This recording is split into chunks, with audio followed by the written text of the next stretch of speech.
My biggest wish for women who don't feel like themselves but can't quite put it, or the finger on it, is to advocate for yourself so fiercely.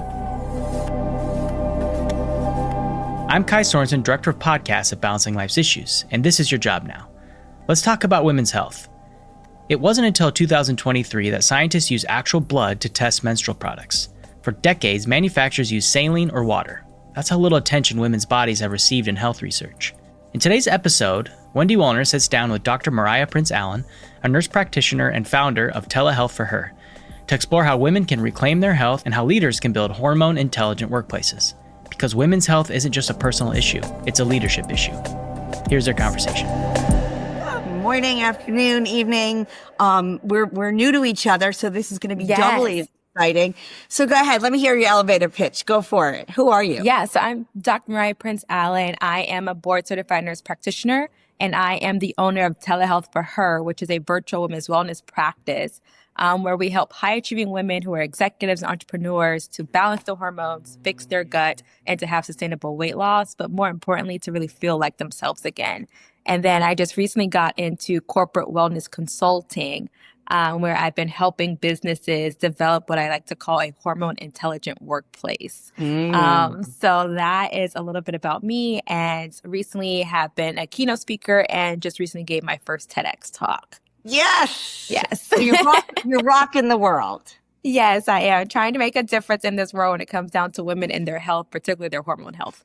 Yeah. Well, certainly something that's been super interesting to me just personally and professionally. So 1 second story about me that not many people know is I was super young when I got my period. And I had super horrible periods. I'm sure this story sounds so familiar to you. Yes. For those of you listening, you're probably very uncomfortable right now because of me talking about this, right?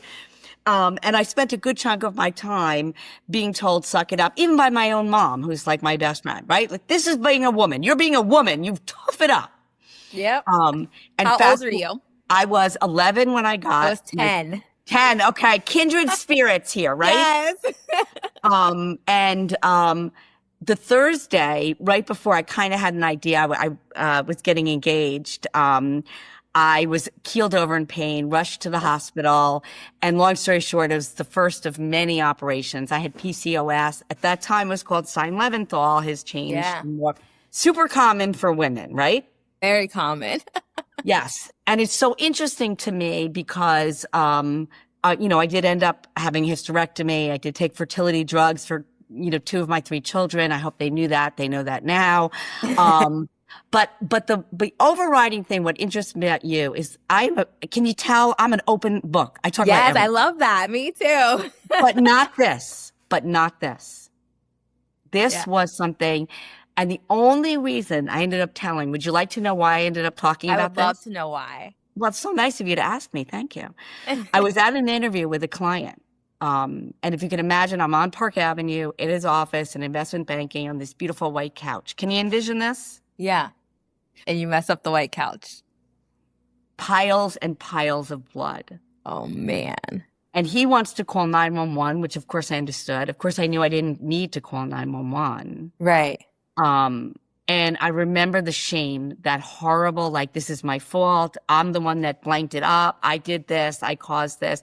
Now I really can't tell anyone. And that's when I actually started getting involved in women's health. Love that. And I realized that it's, and the news is worse now than ever. We've moved far backwards, but now you're in this world of trying to fix this. Mm-hmm. Yeah. And I think that's one of the things too that I'm so passionate about too, is because we used to actually treat women and their hormone health, especially perimenopause and menopause. Well, not so much perimenopause because I don't think we just really knew what that was. And then in 2002, when the Women's Health Initiative study came out, we just ripped away hormone replacement therapy out of fear that we were going to cause women to have breast cancers and strokes and heart attacks and blood clots. We let one single study change the medical world for decades. Yep. And it wasn't really until I think it was July 17th the FDA finally had a panel with some medical experts that said, we need to look at this black box warning. Like, this isn't quite right. Like, That's HRT is wrong. a tool for women that they need. And it's way more than just their hot flashes. And I'm like, thank you. Finally, I've been saying that for a few years now. I want to unpack something that you said that Yeah. isn't as obvious. It is to you as an expert, but dealing with the audience as I do is that, you just made a huge statement that we just don't understand. So we really didn't start talking about women's health until the 2000 year. Yeah. We lived in a world of men's health, 100% men's health. Every study was done on men. Everything was talked about with men. Everything was men. And then they just said, well, women must be about the same, so we'll just lump them in. Right. Yeah. And we are definitely not and like we're still not even understanding the difference between, race and culture and all the different things that go into it, right? So we have a lot to learn. So the first thing is women's health is brand new. We're literally in our infancy stage. Yeah, because women, just like children, we're considered a vulnerable population in research studies. That's exactly right. Yeah. And so that's sort of shocking to me. So we don't have the data that we necessarily might want or might need. And then the second thing is there's an emotional component to it. I think the whole field, especially when you think about perimenopause and menopause, is new because I think celebrities have started to talk about their experiences, and we realized that, every woman was going to go through this. And despite your socioeconomic status or your educational well-being, no woman had the resources to prepare for them. And I think that was where we started to level the playing field, I think, when it came down to menopause. Yeah. Yeah. And how long it is, right? Yeah. Not right. So that's so interesting. And it is interesting because, in the corporate wellness space, which we're both in, I will say we do get comments and questions. We do get seminar requests on menopause, which I'm super happy to hear.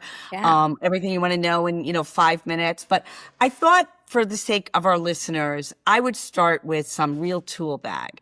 The number one point, the number one action that you want not just women, but people to know about women's health is what? What's the number? You go first and I'll tell you mine. I think the number one thing I want people to understand about women's health is that it's not a women's health issue. Okay. It is definitely a public health crisis, especially when it comes down to menopause. It's a leadership issue. Like, it's not just a one-person issue. So we'll play tennis here. I'll give you mine. Yeah. Mine is that, and you got to give me a minute because I have to do a convoluted story. But when I went to buy my first car, my dad said, get white walls, get white wall tires. So I didn't know what it was, but I trusted my dad. I got the car. I came home and I showed him. And he's like, Wendy, there are no white wall tires. Like, these are black wall. I'm like, what do you mean? The guy said, I totally believed the guy. Right. I didn't realize that they should show the white walls, right? So many years later, after I got my full hysterectomy, the gynecologist said, we're going to do we're going to test you for cervical cancer. Mm-hmm. Well, if you had a hysterectomy, you no longer have a cervix. Correct. So to continue going for cervical cancer treatments screenings makes no sense. But if you don't learn to ask the question. Right. You just go into autopilot, like, sell me the black wall. I don't know the difference. I'm not going to say anything. Yeah. So my number one is ask everything that you might ever think of, including the stupidest things. Yeah. I love that too. It's just not obvious. Right. And I think it's really important because in this situation, I normally say go talk to your parents or your moms, your dads, but because the studies or fields are so new, they're not going to be a good resource, right? Yeah. And I think one of the things that I learned when I entered into the women's health, hormone health arena is that I actually had a conversation with my OBGYN and I said, do you think this is crazy if I go into this? And she said, no, I think it's amazing because as an OBGYN, I didn't learn about menopause, believe it or not. And a lot of people come to me about their menopause hormone issues and I don't know what to do with them. What's something very personal that you do that helps you with your hormones? I think for me, one of the things that I do is I really value my peace. And try to limit as much stress. What is peace? I don't even know what that means. I know, right? And try to limit stress. I think one of the things that we don't think about as women is stress really does impact our hormones. And so I really am strict about saying, okay, yes to certain things and no to things that I feel like will just amplify my stress and not be good for my overall health. So what's your morning routine? My morning routine is I get up in the mornings. I usually am kind of looking at my calendar for the day. I will get up and work out. I'll usually have a cup of coffee or something if I want to, if I feel like I didn't rest well. But I try to start my mornings off slow. I am not one to just get out of the bed and get to moving. That is not good for your cortisol. I think that's a really, I'd like to sit there for a minute because I think that's something, we saw some news this morning that working moms are leaving corporate America again. And I think that's a really important point. Part of the reason they're leaving is exactly what you just said. Yeah. They want a morning routine that works for their family. Yep. So, without having to get up at 4:00 in the morning to have me time. Right. Right. Yeah. Right. So I think that's a really important point. For some people, it may be easy to go slow. And for others, that's as hard as getting into an Ivy League school. Take it down a notch. Just take it down a notch. Literally. I wrote an article on LinkedIn that says, is your morning routine sabotaging your hormones? Yep. Yeah. And most of them were I had no idea I was doing all the things you mentioned. Yeah. Now, I think what's also amazing about it is bringing gender into the health conversation. Mm-hmm. Yes. So this is a story that I rarely tell, but I saved it for you. I was on a cruise in Alaska and I had massive seizures. Mm-hmm. And luckily did go to a neurologist that had been studying the correlation between seizures and menopause. Yeah. And coincidentally, Brooke Shields then had seizures very shortly thereafter. And this idea of menopause and seizures came to be. And one of the correlations, maybe, of course not proven, is alcohol. So let's talk a little bit about that glass of wine. Yes. Where or for? I tell my clients all the time, your glass of wine every night will give you breast cancer faster than your HRT. Yep. Yes. Can you just stay there for a minute? Because what you just said is something very powerful. You and I are both fighting a very powerful lobby. So if you would repeat what you just said, slower and more impactful for women to hear, because we do need to root cause it, that would be important. Your glass of wine every night is going to give you breast cancer quicker than hormone replacement therapy. Yeah. So I think it's really interesting to own some things that we do know, and that's one. And we always invite people to listen to our podcast to get really hard advice and action steps. So we've got slow mornings, reduce I don't drink alcohol, and I can tell you that I was at a women's event last night, and I was very disappointed that I had to justify my decision yet again. So I hope women continue to support other women who don't drink. Yeah. And there's some really good mocktails out there. Thank you. I actually filed a little complaint with the restaurant. And in Europe, I have to tell you, non-alcoholic wine is found everywhere in every single restaurant. It's a big part of their culture. And I'm shouting out to the American industry to say, get some de-alcoholized wine. There's tons of really good, if you were to say the next shocking thing that you think no one knows, what would it be? I think the next shocking thing that I would say is that menopause causes the United States to lose $1.8 billion every year due to lost work productivity in women. And the answer to that is what? The answer to that is leaders, executives, business owners actually learning how to have a hormone-intelligent workplace to support the women in menopause. Right? Our podcast, and this is your job now. Yes. And for the leaders who say, I don't want to talk about menopause. I don't want to, I don't want to deal with that. HR, send it to HR, and the HR says HIPAA privacy. I think the third piece of you said, I don't really care if you care enough. Your bottom line will care. Yes, your retention rates, your productivity. Yes, all of that stuff matters. Because women who are going through menopause, they make up such a large portion of the workforce. And I think, we think about menopause, we think of women in their 50s and 60s that's, halfway out of their career. But it's not. It's the women in their 40s the women in their Yeah. late 30s. Well, and you know what's interesting about this is now that we know that they're just leaving corporate America, they're going to be starting competitor companies. Yes, they and I just are. think and I'm like, you go, girl. And Like, when you women get start a that. business, I love it. I love it. And you know what? I can tell you, even the other day, one of my employees was struggling with it. We have a video on policy, super strict about it. But you know, she had teams me. I have a bad headache. I get it. Headaches are part of it. Headaches are part of the journey. Yeah. And so on that day, the right thing for me to do is say, no videos. Why don't you just go low key? Turn the lights down. Let's support the headache for today. You don't need to take a sick day because you know you don't need to take, but you can work around your headaches. We can create an environment that will support that. So I think that's an interesting idea of leaders being super empathetic. Yeah. It sounds so easy, right? It's not. And I think too, what I makes it know. hard is that most leaders of companies are men. Yet.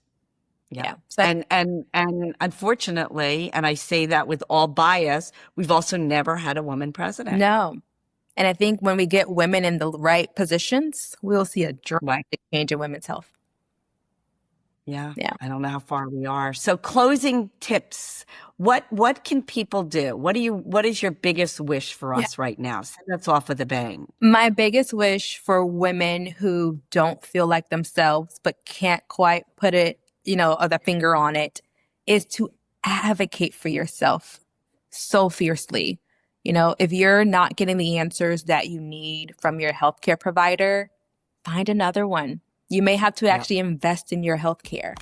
And I think that's important. And then I would say too, for the business owners, is to just learn a little bit, even if it's just a little bit nugget, to have that empathy for your coworkers, your colleagues, your employees, so that we can keep women in the workforce. Yeah, I love it. We are wishing you all the success in your new endeavor. Thank Please stay you. in touch. Thanks for joining. Will. Thanks so much for having me. This is awesome.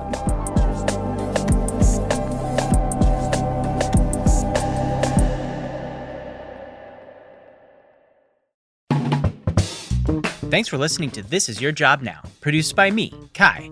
If this episode made you think or made you feel, we hope it also made you realize you don't have to figure this out all alone. Leadership today is about presence, not perfection. To learn more, follow Wendy Wollner on LinkedIn, subscribe to Balancing Life's Issues on YouTube, or stream the podcast wherever you listen. Because if you're leading people, this is your job now. Anything else to add, Miles? Yeah.